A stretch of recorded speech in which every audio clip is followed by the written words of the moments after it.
पदार्थों को जानना या नहीं जानना, बस यही विकल्प है हमारे पास।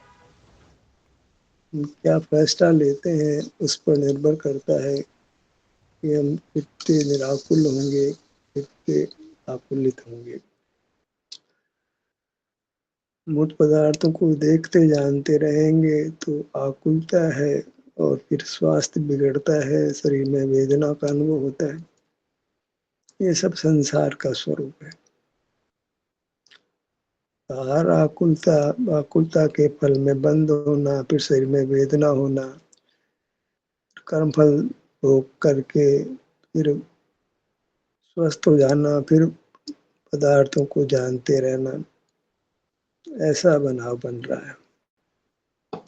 अब शरीर में वेदना का अनुभव होता है क्योंकि कर्म का उदय होता है, फिर वेदना मिट जाती है, शरीर में अच्छा अनुभव होने लगता है, फिर पदार्थों को जानने लगते हैं। तो ये बीच में ऐसी स्थिति बनती है कि वेदना का अनुभव हुआ, कुछ आराम का अनुभव हुआ, तो क्या इस अनुभव को मोक्ष का मार्ग मान लिया जाए? इस अनुभव से कुछ उत्थान तो होता है, इतना उत्थान होता है कि हम मनुष्य बन जाते हैं। वह सब संसार का ही स्वरूप है, संसार में परावर्तन का ही स्वरूप है। तो शरीर में वेदना का अनुभव होना, फिर आराम का अनुभव होना, ये संसार का ही पार्ट है, इसमें कोई मोक्ष मार्ग नहीं है।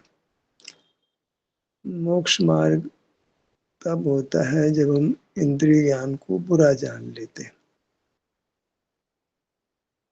तब इंद्रिय ज्ञान मिटता है और हम अपने में होते हैं, तब से मोक्ष मार्ग होता है।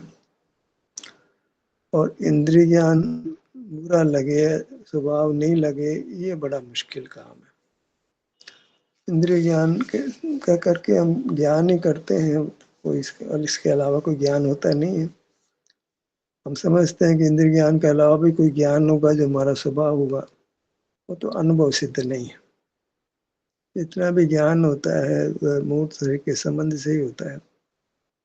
एक केवल ज्ञान या सर्वज्ञता की कल्पना करके हमको यतीन्द्रिय ज्ञान की कल्पना कर लेते हैं, पर वह कल्पना ही है क्योंकि अनुभव में तो है नहीं। अभी भविष्य में होगा इसका कोई प्रमाण नहीं है, कोई परीक्षा नहीं है।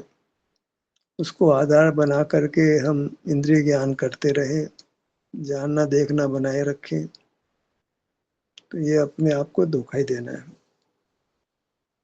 क्योंकि सर्वज्ञता होती है तो माने ज्ञान स्वभाव है, तब सर्वज्ञता होती है। तो ज्ञान स्वभाव को मान लिया तो हमको भी ज्ञान ही हो रहा है, तो हम सर्वज्ञता कह करके, केवल ज्ञान कह करके इंद्रिय ज्ञान का बचाव करते हैं, जो संसार का हेतु है। क्योंकि ज्ञान तो रखना है, स्वभाव है, तो फिर इंद्रिय ज्ञान को ही ज्ञान मानकर उसको करते रहते हैं, इंद्रिय ज्ञान का निरोध करने का प्रयत्न नहीं करते। फिर ये कहते हैं जानना देखना तो होगा, पर आसक्ति नहीं हो पदार्थों में, राग द्वेष नहीं हो। एक ही तर्क रहता है पंडितों के पास कि ज्ञान तो स्वभाव होगा, पर तुम उसमें राग द्वेष मत करो, विषय में आसक्ति मत करो। जान लो, आसक्ति मत करो, उसमें अच्छा बुरे की कल्पना मत करो। जानना तो रहने दो, राग द्वेष मत करो। ये सामान्य रूप से ज्ञान के पक्ष वाले तर्क देते हैं। जानना तो स्वभाव है, आसक्ति मेटना है, राग द्वेष मेटना है। तो जानना तो होगा, मन इंद्रिय ज्ञान तो होगा, तो इंद्रिय ज्ञान का पक्ष रहा। हालांकि इंद्रिय ज्ञान को विवाह भी माना है, लेकिन इंद्रिय ज्ञान को रख भी लिया। इंद्रिय ज्ञान तो ज्ञान नहीं है, पर कोई ज्ञान है तो वो दूसरा ज्ञान तो है नहीं, तो इंद्रिय ज्ञान ही ज्ञान के रूप में हम करते रहते हैं, और मोक्ष मार्ग नहीं बनता है। जब इंद्रिय ज्ञान को पराधीन जान लेते हैं और उसमें स्वरूप च्युति जान लेते हैं, बहिर्मुखता जान लेते हैं। वो एक देह आश्रित क्रिया है, वो मूर्त देह की आश्रित क्रिया है, उसको हम मोक्ष मार्ग मान लेते हैं। देह आश्रित कर क्रिया आपको मानत से मगचारी रे। देह मन इंद्रिया, इंद्रियों के आश्रित हस्तपाद आदि के आदि आश्रित तीर्थ यात्रा करना, पूजन करना, साष्टांग प्रणाम करना, दयादान आदि के परिणाम का कार्य करना, ये सब मूर्त देह के आश्रित क्रिया। अमूर्त देह के आश्रित तो क्रिया होती नहीं है। अमूर्त देह का आश्रित आश्रय करें तो वहाँ न ज्ञान होता है न क्रिया होती है। तो मूर्त अमूर्त देह का भेद ज्ञान ही नहीं होता है तो फिर मोक्ष मार्ग नहीं होता है।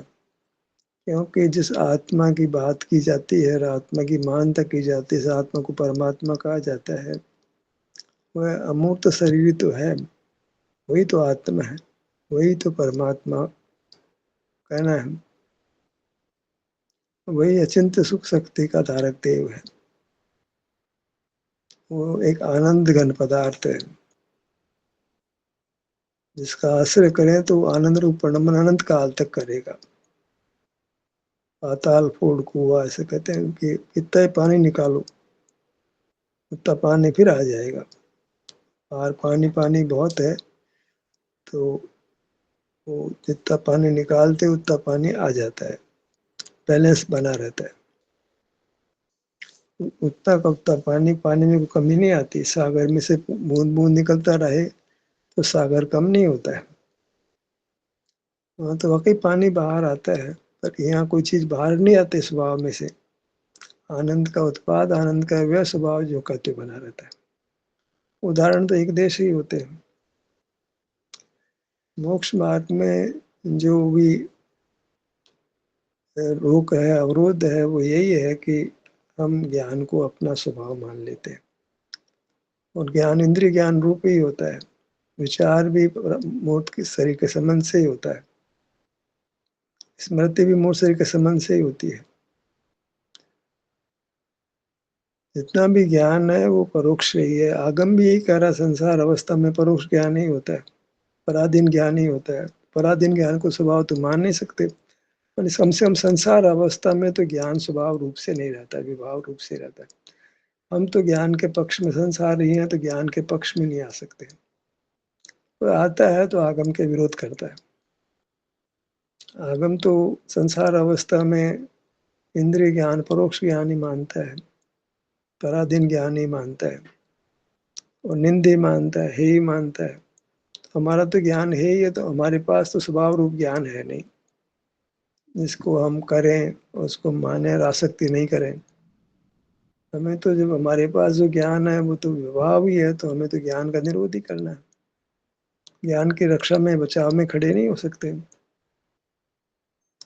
और केवल ज्ञान का आधार लेकर के इंद्रिय ज्ञान करते रहे, ये तो कोई वाजिब बात नहीं है। केवल ज्ञान की तो परीक्षा भी नहीं हो सकती, अनुभव से कैसे कहें जब है ही नहीं हमारे पास। युक्ति से भी सिद्ध नहीं होता है। अनंत को कैसे जाना जाएगा? मूर्त को जानने से लाभ क्या है? पर को जानने से लाभ क्या है? अनर्थ दंडी तो है, वृथा का काम हमारे में क्यों हो? मूर्त को जानने से सुख होता ही नहीं है, उनका होता है तो वैश्विक होता है, उसको दुख रूप होता है। परमात्मा को चलो विषय सुख नहीं होता है, कोई जादू होंगी उनके पास, कोई मूर्त को जानने से तो विषय सुख होता ही, मोह का उद्देश्य तो नहीं होता है। तो अनर्थ दंड तो हुई, क्या प्रयोजन क्या है? मूर्त के जानने से सुख होता है ऐसा सिद्ध करो, या तो वो तो होता नहीं है। सुख तो अपना आप है, तो आप अपने में से आता है, उसके लिए मूर्त को जानने की आवश्यकता नहीं होती।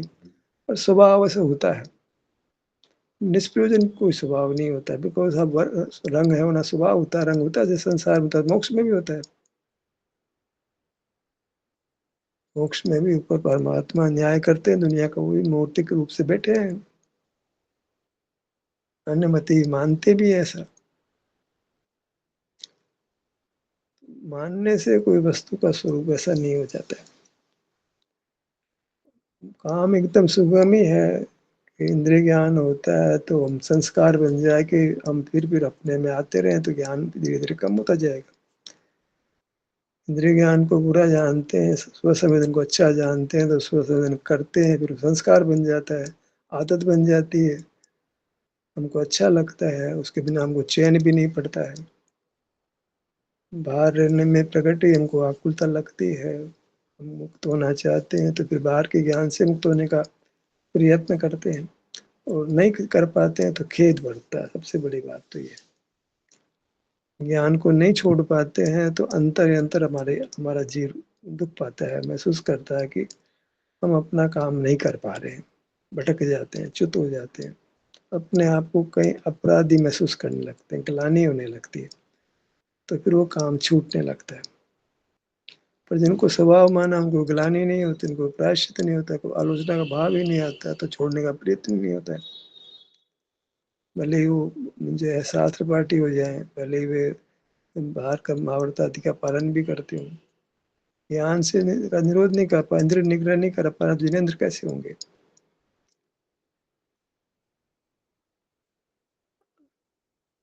हमको एक संस्कार डालना, खास बात तो ये है और डल ही जाता है जब हम इंद्रिय ज्ञान को बुरा जानकर नहीं करते और अपने में होते हैं, तो हमें सुख का अनुभव होने लगता है। वह अनुभव हमको मुक्त करता है, वो आधार बनता है। उसको स्व-संवेदन कहते हैं। अब उसको कोई सम्यक दर्शन नाम दे दे, सम्यक ज्ञान नाम दे दे, वो तो शब्दों का विस्तार है, उससे भ्रम ही पैदा होता है। उसको स्व-संवेदन नाम ही देना चाहिए, अपने सुख स्वरूप का अनुभव। बाहर ज्ञान है और ज्ञान नहीं कर रहे हैं तो अपने स्वरूप का जो स्वभाव है उसके सुख का हमको अनुभव होता है। मार्ग अत्यंत संक्षिप्त हो जाता है। जहाँ ज्ञान करते हैं और आगा दिख है वैसे सुख का जहाँ ज्ञान नहीं करते हैं तो हमको अपने अतीन्द्रिय सुख का अनुभव होता है। वेदना को भी छोड़ दें क्योंकि वो कभी कदाचित होती है। वो तो पूर्व कर्म के का फल है। उसमें ये नहीं कह सकते कि हमने कोई प्रयत्न में कमी की है। हमने तो ज्ञान का निरोध किया है, अपने स्वरूप में आए हैं, अपने क्षेत्र में आए हैं, तो उसमें उसके हम कर्ता नहीं बनते हैं कि वेदना को मैंने किया, मैंने वेदना को भोगा। ये तो परिस्थिति है, टेम्परेरी परिस्थिति है जो आती है और चली जाएगी। हम तो अपने स्वरूप में आए हैं, सुख का अनुभव करने आए हैं। सुख का अनुभव होता भी वीतरागता होती है, शांति होती है, वही सुख है। वेदना थोड़ा बहुत सुख का घात करती है, वो थोड़े समय बाद वो भी नहीं होगा। हम देखते हैं कि वेदना तो मिट ही जाती है, स्वास्थ्य प्रकट हो ही जाता है, सबको निरंतर वेदना कहाँ होती है? वो तो बादल आते हैं तो सूर्य की रोशनी लग जाती है और बादल निरंतर रहते कहाँ हैं? बादल तो बिखर जाते हैं, सूर्य का प्रकाश व्यक्त हो जाता है। ऐसे ही वेदना तो बिखर जाती है, कर्म भी नष्ट हो जाता है, वेदना मिट जाती है, आराम हो जाता है।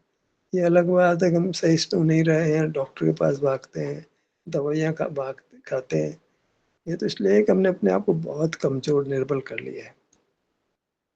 मूल शरीर के संबंध जब है तो कुछ बल की स्थिति रहनी चाहिए। उससे हम अपनी वेदना का अनुभव कर सकते हैं। मूल शरीर का संबंध मिटने के बाद फिर बल का कोई काम नहीं है। मूल शरीर का संबंध है तो हमको स्वप्न का विवेक भी चाहिए, माने ज्ञान भी चाहिए, बल भी चाहिए और कुदरत ने हमको वो दिया भी है मनुष्य बना करके। हमको एक विशेष ज्ञान भी दिया है और शरीर में बल भी दिया है, बुद्धि दी है, समझ शक्ति दी है।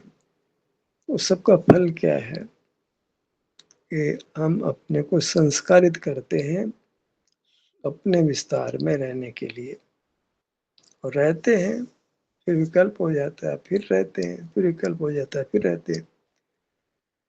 सिकंदर है, हार नहीं मानता है, आखिर जीत ही जाता है। चींटी कहीं चढ़ना चाहती है तो गिरती है, फिर चढ़ती है, फिर गिरती है, फिर चढ़ती है, चढ़ ही जाती है। ऐसे ही लोग स्कूल में पढ़ते हैं, बाद में व्यवसाय करते हैं, नौकरी करते हैं, तो करते हैं, सफलता नहीं मिलती तो प्रयत्न करते हैं, सफलता हो ही जाती है। आखिर तो संसार में रोटी खाने को मिल ही जाती है। ऐसे ही जब हम अपने में रहने का प्रयत्न करते हैं तो अपने में रह पाते हैं। रह पाते हैं तो खुशी भी होती है क्योंकि सुख मिलता है, सुख में वृद्धि होती है, संस्कार बनता है। अब खास बात ये है कि बहिर्मुखता के प्रति एक हेयत्व का भाव बलवान रूप से आना चाहिए। बहानाबाजी नहीं चलेगी। शक्ति है तो भी बहिर्मुखता को बहाना मान कोई कारण देकर बने रहते हैं। सब प्रकार से राम राजी है, अनुकूलता है, फिर भी हम बहिर्मुख रहते हैं। क्या करें क्या करें, ऐसे नपुंसकता का बोल जो हमारे भीतर खड़ा होता है। हम तो कर नहीं सकते हैं, रह नहीं सकते हैं। तुम प्रयास ही नहीं करते, पहले हाथ खड़े कर देते हो। जब पहले हाथ खड़े कर देता हो, प्रयत्न कैसे करेगा? प्रयत्न करो, हार नहीं सफल हो कोई बात नहीं, प्रयत्न तो करो। हाथ क्यों खड़े करते हो कि मैं नहीं कर सकता हूँ? मैं तो सब मुझे तो सब करना ही पड़ेगा बाहर का। ये जब सरेंडर हो जाता है आदमी तो फिर फेल तो है ही। पहले मान लेता है मैं तो फेल होऊंगा जी, पढ़ाई नहीं करी तो फिर तो फेल तो पक्का ही है ना। नहीं, अभी तक नहीं पढ़ाई की तो आखिर 3 दिनों में 4 दिनों पढ़ करके पास हो जाऊंगा। हमारे पास तो बहुत समय है काम करने के लिए, अनंत काल पड़ा है, तो समय की कमी तो है नहीं। काम ही करना रहता है बस। जब निश्चय कर लेते हैं तो ये काम ऐसा है जो होने में अधिक समय नहीं लेता है। बस धीरे धीरे आदत बदलते हैं, बदल जाती है, फिर अपने में रहना स्थायी रूप से बन जाता है और वही परमात्म दशा कहलाती है। और वहाँ सुख का अनुभव होता है। जो केवल ज्ञान की कल्पना थी वो कल्पना ही रहती है, वास्तव में नहीं होता है। जो पराधीनता से ज्ञान होता है वहाँ क्यों होने लगा? वो तो संसार का कारण बन रहा था, पर पदार्थों का ज्ञान। मोक्ष हो गया तो पर पदार्थों का ज्ञान क्यों होगा? अभी तो हम मन वचन काया तीनों की गुप्ती करते हैं, बल की गुप्ती करते हैं। त्रिगुप्ति गुप्त होते हैं, मैंने बल को उपयोग में नहीं लेना, वो त्रिगुप्ति है। और मोक्ष में अनंत वीर्य खड़ा कर देते हैं। तो वह कौन सी बोलने की शक्ति है, कौन सी काय की शक्ति है, कौन सा विचार होता है वहां पे? वहां सुख का ही अनुभव होता है। मूर्ता बंधन नहीं रहता है तो मूर्ता नहीं रहती है। बंधन नहीं रहता, निर्बंध हो जाते हैं, बंधन मुक्त हो जाते हैं। मूर्त की मिलावट समाप्त हो जाती है, फिर सदा ही अमूर्त रहता है। मूर्त से बनता नहीं है, इंद्रिया नहीं है, हस्तपाद आदि भूतकल के नहीं है, हड्डियों के जोड़ नहीं है, तो कोई प्रयत्न नहीं, मतलब कोई कार्य भी हम नहीं कर सकते और करने की भावना भी नहीं है। भावना तो संसार अवस्था में हो तो सुख हो गया तो सुख होता ही रहता है बस। कोई अद्भुत स्वरूप है। हम महिमा लेते हैं केवल ज्ञान, केवल दर्शन, केवल बल की। अरे महिमा लोग केवल सुख की, अद्भुत केवल सुख होता है। एकदम शांति, निराकुलता, आनंद की स्थिति, कोई किसी प्रकार का दुख नहीं। दुख दो ही प्रकार का होता है, वैश्विक जो बाहर रहने पर होता है वही, उसको मानसिक भी कहो उसको, और एक शारीरिक दुख होता है। इसके अलावा कोई दुख होता नहीं है। तो मूर्त के संबंध से ही सब होते हैं ये। जब मूर्त का संबंध ही नहीं रहा तो दुख का तो काम ही नहीं है। सुख स्वभाव से होता है, स्वरूप है जीव का सुख। जैसे पुद्गल का स्वरूप है स्पर्श होना, तो स्पर्श तो होगा उसमें। बंद करके और उसमें रंग भी हो जाता है, गंध भी हो जाता है, सब कुछ हो जाता है। पानी बरसात आ रही, सूर्य की किरणें पड़े तो 7 रंग खड़े हो जाते हैं। ऐसे तो रंग नहीं थे, बट रोशनी के संबंध से, सूर्य की किरणों के संबंध से इंद्रधनुष बन जाता है। तो नैमित्तिक है, स्वभाव भूत नहीं है। ऐसे पानी में 7 रंग नहीं बनते। ऐसे पुद्गल कर्म के संबंध से जीव में अनेक शक्तियां पैदा हो जाती है, इनको रिद्धियों का नाम भी दिया जाता है। पर मूर्त का संबंध मिटने पर कोई रिद्धि नहीं रहती है, केवल सुख रहता है जो जीव की नैसर्गिक चाह है, और वह उसे मिल जाता है। चाह है वहां तक तो दुख है, और सुख होने लगता है फिर चाह नहीं रहती है। जिस समय जो सुख का अनुभव करता है शरीर के रह करके, उस अनुभव में भले सुख की अपूर्णता हो पर चाह नहीं होती, छूट कर चाह पैदा होती है। कैसा अद्भुत मामला है। अरे सामान्य सुख के अनुभव में भी चाह नहीं होती, अनुभव के समय चाह नहीं होती। अनुभव नाम शारीरिक सुख दुख का है। वेदना के अनुभव के समय भी चाह नहीं होती, छूट कर होगी। हो गई उसमें वेदना तो हो गई। इंजेक्शन की सुई चुभाई, उसमें वेदना हो गई। बाद में आप सोचो कुछ भी कल्प करो, वेदना या आराम की स्थिति अकेली ही रहती है, उसके साथ में दूसरा कोई भाव उत्पन्न ही नहीं हो सकता है। ऐसा अकेला है हमारा सुख स्वभाव। तो सुख है, वेदना समझ लिया कर्म के निमित्त से है, अनुकर्म के निमित्त से है, स्वभाव से नहीं है। तो फिर सुख की स्थिति ही हमारा स्वरूप है, जो हमको किसी अंश में आज भी अनुभव में आती, जो बाहर नहीं होते। पांव से मस्तक तक हमको विभिन्न भागों में एक दुख की निवृत्ति और सुख की कुछ अनुभूति होती है, क्योंकि वह स्वभाव है। पर केवल ज्ञान जैसा कि मतलब प्रत्यक्ष ज्ञान को, प्रत्यक्ष ज्ञान सब जानता है, सब जानना संसार में कहाँ होता है। तो ईमान से बता दे कि मैं सर्वज्ञ हो गया हूँ संसार अवस्था में। सर्वज्ञता स्वभाव है ना, उसका अंश भी सर्वज्ञता ही होगा ना। अल्पज्ञता सर्वज्ञता का अंश कैसे होगा? अल्पज्ञता तो हमारे पास है, तो हम सर्वज्ञ थोड़ी है। केवल ज्ञान थोड़ी है हमारे पास। प्रत्यक्ष ज्ञान का अंश प्रत्यक्ष ज्ञान ही होना चाहिए, सर्वज्ञ नहीं जाना, स्वाधीन तो होना चाहिए ना। जैसे सुख हमारे पास, स्वाधीन सुख हमारे पास होता है, ऐसे प्रत्यक्ष ज्ञान भी तो होना चाहिए ना स्वभाव हो तो। प्रत्यक्ष बल भी होना चाहिए ना स्वभाव हो तो। स्वभाव कहते हैं उसको जो पर के आश्रय के बिना होता हो। जैसे सुख बिना पर के आश्रय के हमको होता है स्वास्थ्य का, उसमें कर्म नो कर्म का कोई रोल नहीं है, नैमित्तिक नहीं है। ज्ञान नैमित्तिक है और सुख नैमित्तिक नहीं है। नैमित्तिक होने से ज्ञान को औदैहिक कहते हैं। क्षयोपशमिक तो किसी मूर्ख ने कह दिया। ज्ञान में क्षयोपशमपना नहीं होता है, क्षयिकपना नहीं होता है। उसका उसको तो औदैहिक ही होता है, नैमित्तिक ही होता है। स्वरूप से ज्ञान नहीं होता है, पुद्गल के संबंध से ज्ञान होता है। और पुद्गल का संबंध मिट जाता तो ज्ञान नहीं होता है। तो आज ही हमको मुक्ति चाहिए, तो ज्ञान की भावना को छोड़ दे। ज्ञान बहिर्मुखता में होता है, विषय ग्रहण करता है, रागादि पैदा करता है, दुख पैदा करता है। तो यही दुर्लभता है कि ज्ञान को अपना स्वभाव नहीं मानना, बहुत दुर्लभ एकदम। जिसको ये बात पैदा हो गई वो समझ लो कि वो भाड़ में, संसार के भाड़ में से निकल गया चना है। अब वो संसार में दुख नहीं पाएगा, क्योंकि बहिर्मुखता मिटेगी। ज्ञान में बहिर्मुखता है। बहिर्मुख प्रकाश को ज्ञान कहते हैं, परिभाषा। इंद्रिय ज्ञान बहिर्मुखता में ही होता है। ज्ञान इंद्रिय ज्ञान रूप ही होता है। तो ज्ञान तो संसार अवस्था में तो मतलब ही नहीं रखता। और मोक्ष में क्यों हो? मूर्त पदार्थों ज्ञान क्यों? जरूरत क्या है? कोई मूर्त अर्थ से कोई काम करना है? काम तो कुछ नहीं करना है। सुख तो अपने में हो रहा है, तो क्या मूर्त का जानने क्या जरूरत है? भाई मूर्त को जानने बिना सुख नहीं होता हो तो जानना कहो। बिना मूर्त को जाने सुख होता है? हमको ही होता है। आंख बंद करके कोई मूर्त को नहीं जान रहे तो हमको सुख होता है, तो भगवान को मूर्त का जानना क्यों? मोक्ष मार्ग में बस स्वाध्याय के नाम पर इतना ही है कि हम ज्ञान को औदैहिक मान लें, चाहे उपशम के नहीं माने।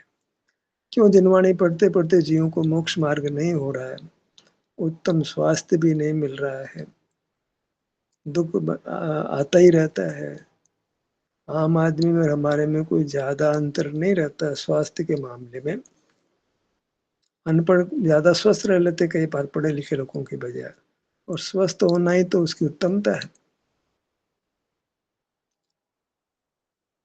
उन्हें भी अस्वस्थ देखे जाते हैं, ग्रस्त भी, पंडित भी अस्वस्थ देखे जाते हैं। पूर्व कर्म के उदय की बात नहीं, एक वीतरागी शांति का भाव देखा जाता है। स्वास्थ्य भी है, लेकिन जो विषाक्तता जनित स्वास्थ्य है वो एक अलग चीज़ है। मोह के अभाव रूप शांति वो स्वस्थ व्यक्ति को भी नहीं मिलती। सतह वेदने का उदय नहीं है, शरीर में कोई रोग नहीं है, लेकिन मोह का रोग तो उससे बड़ा है। तो स्वस्थ होने पर भी वो आपको राग द्वेष आकुलता पैदा करता है, और वो आकुलता आपके शरीर को खराब करती है, कम करती है, तो ऐसा लगता है कि हम स्वस्थ हैं। अन्यथा ज्ञान में खड़ा हुआ जीव कभी पूर्ण स्वास्थ्य लाभ को नहीं कर सकता है। ज्ञान का निग्रह करके ही स्वस्थ होता है, परमात्मा होता है, अन्यथा स्वस्थ है ही नहीं। ये है कि मोह जनित दुख नहीं है जब स्वयं में स्थित है, लेकिन कर्म जनित दुख तो रहता है उसको। कहते कर्म जनित दुख तो रहता है, बंधन का दुख तो रहता है। जहाँ बंधन है वहाँ दुख है, तो नियम की बात है। बंधा हुआ आदमी कैसे आराम, हमको बांध दिया जाए तो आराम कहाँ लगता है। बंधन तो पीड़ा देता ही है। पानी में मिट्टी है तो पानी के स्वाद को बिगाड़ती है। कोई भी वस्तु में दूसरी वस्तु मिलती है तो उसका स्वरूप बिगड़ जाता है, उसका शुद्ध स्वरूप नहीं रहता है। हमें शुद्ध स्वरूप चाहिए तो मूर्त की मिलावट नहीं चाहिए। और मूर्त की मिलावट तो हम खुद ही करते हैं, मूर्त से हाथ तो हम ही मिलाते हैं। ज्ञान के द्वारा मूर्त से हाथ मिलाते हैं तो वो खींचा आता है हमारी तरफ। मूर्त में ऐसी योग्यता है कि जो जो जीव मूर्त को जानेगा तो वो खिंच जाता है, उसमें आकर के प्रवेश कर जाता है। कारमान वगैरह कर्म रूप हो जाती है, उसमें जीव निमित्त होता है। तो वह एक तरह से उद्गल का निमित्तिक भाव हो गया। तो कर्म का उदय तो नहीं होता है, लेकिन इतना है कि जीव के ज्ञान का परिणाम पा करके उस क्षेत्र में रहे भी कुछ कारमान वगैरह कर्म रूप हो जाती है, वो जीव के साथ बन जाती है। जीव से अलग नहीं हो पाती है। अब अलग जीव भी करेगा, अपने आप तो नहीं होती है वो। स्थिति से पहले स्थिति पूरी होकर के तो अलग होती है, लेकिन स्थिति से पूर्व जो अलग हो तो वो पुरुषार्थ से ही होती है। और पुरुषार्थ एक ही प्रकार का है कि निज में रहे, निज में करे निवास। अपने स्व क्षेत्र में रहता है, इंद्रिय ज्ञान नहीं करता है, विचार करते हुए विश्व क्षेत्र से छूट जाता है, काय चेष्टा करता है तो भी स्वरूप में रहता नहीं है, भले शरीर का में खिंचाव आदि का अनुभव होता हो, पर वो यत्न पूर्वक जो शरीर में रहना होता है वो नहीं होता, अभिप्राय नहीं बनता है। कितने लोग आसन करते हैं तो शरीर में खिंचाव होता है, रिलैक्स भी होते हैं, सब आसन करते हैं, अंतर में विहार भी करते हैं, पर वो एक जीवन का रूप नहीं बनता है। प्रयत्न पूर्वक माने मोक्ष मार्ग मानकर नहीं होता है। मैं शरीर में रहूंगा, बाहर नहीं देख रहा हूं तो क्या होगा कि सने सने सुख बढ़ता जाएगा, मैं परमात्मा हो जाऊंगा, ऐसा निश्चय हो जाता है एकदम। बिना मोक्ष हुए मोक्ष का निश्चय हो जाता है। केवल ज्ञान हो जाएगा ऐसा निर्धार तो शास्त्र पढ़ के होता है। मौत में तो शास्त्र की पराधीनता है। पर मैं सुखी हो जाऊंगा ये तो पक्का पक्का बगैर शास्त्र के अनुभव से युक्ति से निर्णय हो जाता है कि अनुभव करते हुए सुख बढ़ रहा है बढ़ रहा है बढ़ रहा है तो असीम हो जाएगा। पर केवल ज्ञान हो जाएगा, अभी नहीं हो रहा बाद में हो जाएगा, एकदम बम्बार्डमेंट होगा, क्या होगा, एकदम बिल्कुल ज्ञान नहीं करते करते केवल ज्ञान हो जाएगा। बढ़ते बढ़ते सुख बढ़ते बढ़ते पूर्ण होता है, ज्ञान भी बढ़ते बढ़ते पूर्ण होना चाहिए ना। यहाँ तो घटते घटते यहाँ तो हो ही नहीं रहा, पहले अनुभूति में नहीं हो रहा, तो आप निरंतर अनुभव में तो ज्ञान कहाँ से पैदा होगा। बढ़ता हुआ ज्ञान पूर्ण होना चाहिए, बढ़ता हुआ बल पूर्ण होना चाहिए। बल भी नहीं बढ़ता है क्योंकि आहार आदि की वांछा कम हो जाती है, आहार के लिए कभी कभार मुनि निकलता है, ग्रस्त को भी ज्यादा खाने पीने का अनुराग नहीं रहता है, तो शरीर में कोई बहुत ज्यादा ताकत हो जाए ऐसी बात नहीं होती। शरीर की ताकत तो शेर चीते हाथी के पास भी होती, वो होती, उसको मोक्ष मार्ग ही मान ले। ज्ञान तो यही को बहुत हो रहा है, हमारे भावों को भी पढ़ लेता है तो उसको मोक्ष मार्ग ही मान ले। क्रिया कितनी होती है, बड़े बड़े हवाई जहाज जंगम चलते हैं, क्रेन चलती है, बहुत सामान उठाती है, लिफ्ट है बड़ी स्पीड से 200 फ्लैट पे 200 नंबर के, 400 नंबर पे, 800 नंबर के फ्लैट तक पहुंच जाती है, पलक झपकते ही पहुंच जाती है। उद्गल की शक्ति है। हमारे में भी ऐसा उद्गल मिल गया तो हम भी दौड़ लेते हैं चीते की तरह, हाथी की तरह से, हिरण की तरह से। तो हमको ज्ञान बल का जहाँ स्वभाव मानोगे तो पराधीनता को स्वभाव मान लिया, तो फिर प्रकाश हम करेंगे। क्योंकि जहाँ भी बल कमी लगेगी तो विटामिन खाना है, मतलब अच्छा पौष्टिक भोजन करना, ये भोजन करने का परिणाम होगा। अगर सुख हमको अपने स्वभाव से ही होता है तो भोजन किया नहीं किया, पुस्तक पढ़ी नहीं पढ़ी, सब कोई ज्ञान किया नहीं किया, कोई बल नहीं रहता है। अपने में रहा, सुख का प्रयोजन सिद्ध हुआ, शांति हुई, अब किसी की परवाह नहीं है। आप में रमता हुआ अपने में रहता है, किसी पर दुनिया से ज्ञान से रहित हो जाता है, सारे जगत से निरपेक्ष अप्रभावी हो जाता है। वही परमात्मा दशा है। ऐसा मोक्ष मार्ग हमारे ख्याल में आ जाता है तो ऐसा प्रयत्न भी शुरू हो जाता है और हम वो संस्कार बन जाता है। सबसे बड़ी बात तो ये संस्कार बन जाना कि वृत्ति फिर अपने शरीर में रहने लगे, बाहर से हट के शरीर में रहने लगे, अच्छा लगने लगे, तो और अधिक अच्छा लगेगा। हमको तो ये देखना है कि वो संस्कार बन रहा है कि नहीं बन रहा है। तो फिर अंदर में रहने में सुख लगता है तो फिर बाहर के कार्यक्रमों में जाने में कंटाला लगता है, मुसीबत लगती है। कोशिश करते हैं कि बाहरी कार्यक्रमों से अपने आप को मुक्त कर लें। कहीं आने जाना है, कई लोगों से मिलना जुलना है, किसी फंक्शन में जाना है, घर के काम काज कुछ में कोई लंबा चौड़ा करना है, प्रवृत्ति का परिणाम, ज्ञान और क्रिया का परिणाम शिथिल होता है। उससे जाना जाता है कि जीव को मोक्ष मार्ग प्रकट हुआ है। शक्ति होते हुए भी ज्ञान और क्रिया का परिणाम प्रमाद से नहीं है, संस्कार की वजह से मुझे बाहर रहना अच्छा नहीं लगता है। प्रमाद के कारण से वो कुछ नहीं करता है, बात नहीं। उसको ज्ञान में आकुलता लगती है, बल के प्रयोग में आकुलता लगती है, क्योंकि स्वरूप से च्युत हो जाता है, विस्तार में नहीं रहता है। तो ज्ञान और क्रिया दुख रूप हो जाती है, तो दुख का काम कौन करेगा। तो अपने आप ही फिर वो ज्ञान क्रिया नहीं करता, तो अपने अमूर्त से में रहता हुआ सुख को बढ़ाते बढ़ाते पूर्ण करके परमात्मा हो जाता है। ध्यान का सत्र यही समाप्त होता है। आपकी सहभागिता के लिए धन्यवाद।